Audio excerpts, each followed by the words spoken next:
वक्फ पर आखिरी हुंकार हो रहा है। आखिरी हुंकार वक्फ को लेकर जितना हंगामा हल्ला था वो सब खत्म हो, उसकी तैयारी है। भारत में वक्फ पर चर्चा हो रही है, वक्फ बिल पर। दूसरी तरफ प्रधानमंत्री नरेंद्र मोदी थाईलैंड में थे।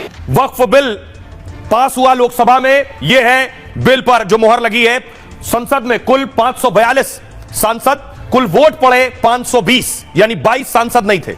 288 वोट वक्फ बिल के समर्थन में पड़े, विरोध में 232 वोट पड़े और 56 वोटों का अंतर था, यानी 288 समर्थन में, 232 विरोध में, और वक्फ बिल पास हो गया। लेकिन वक्फ बिल पास होने के बाद देश की तस्वीर मैं आपको दिखाऊं, पास होने के बाद कैसे जश्न मन रहा था अलग अलग जगहों पर। यह तस्वीर देखिए जरा। यह वक्फ बिल पास होने के बाद सुबह पटाखे जलाए जा रहे थे, मजीरा बजा रहे थे मुस्लिम समुदाय के लोग।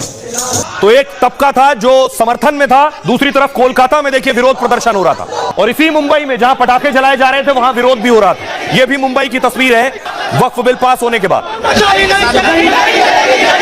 तो वक्फ मध्य प्रदेश वक्फ बोर्ड के जो अध्यक्ष हैं वो खुद पहुंचे शुक्रिया अदा करने के लिए, धन्यवाद देने के लिए मध्य प्रदेश के मुख्यमंत्री मोहन यादव का। मोदी जी का थैंक यू कर रहे हैं, शुक्रिया कर रहे हैं। मोदी जी ने हमारे हक में बहुत अच्छे फैसले लिए हैं और आगे भी फैसले इंशाल्लाह ऐसे ही लेंगे, और मुझे उससे काफी फायदा और काफी हम खुश हैं। आज हमारे मोदी भाईजान ने जो सौगात दी है, तो ईद की सबसे बड़ी सौगात यही है। बिल जो पास हुआ है लोकसभा में, उसमें बहुत से संशोधन हुए हैं और उसमें बड़ा रोल नीतीश कुमार की जेडीयू और नायडू की टीडीपी का भी है। नीतीश और नायडू का भी असर नए बिल पर पड़ रहा है। क्या बदलाव हुए, हम इस बहस के बीच बदलाव की बात नहीं कर रहे हैं। जो बदलाव हो गए हैं वो जानने बहुत जरूरी है। पहले वक्फ बिल और कल जो वक्फ बिल पेश हुआ है उसमें अंतर है। दरअसल सरकार ने मूल ड्राफ्ट में 14 बदलावों के बाद इसे पेश किया है। इनमें ज्यादातर सुझाव नायडू और नीतीश की पार्टी से थे, जिसके बाद टीडीपी और जेडीयू ने समर्थन का फैसला किया। देखिए पहला क्या बड़ी चीज, जो पहला बदलाव हुआ, यह कानून रेट्रोस्पेक्टिवली लागू नहीं होगा। मतलब अब जब तक जो प्रॉपर्टी वक्फ बाय यूजर थी, कानून लागू होने के बाद भी वक्फ बाय यूजर रहेगी। अब यह वक्फ बाय यूजर क्या होता है?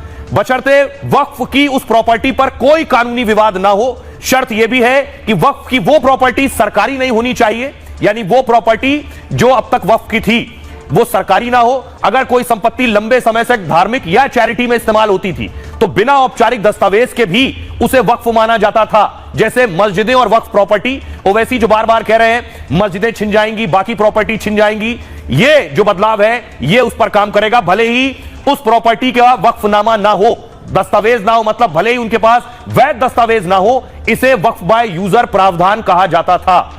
यानी जो प्रॉपर्टी वक्फ के पास है और दस्तावेज नहीं है, अगर उसका कोई विवाद नहीं है और विवाद चल नहीं रहा है, वो सरकार की नहीं है, तो उसके साथ कोई छेड़छाड़ नहीं होगी। बड़ी चीज ये। दूसरा, वक्फ प्रॉपर्टी अब जिला कलेक्टर तय नहीं करेंगे।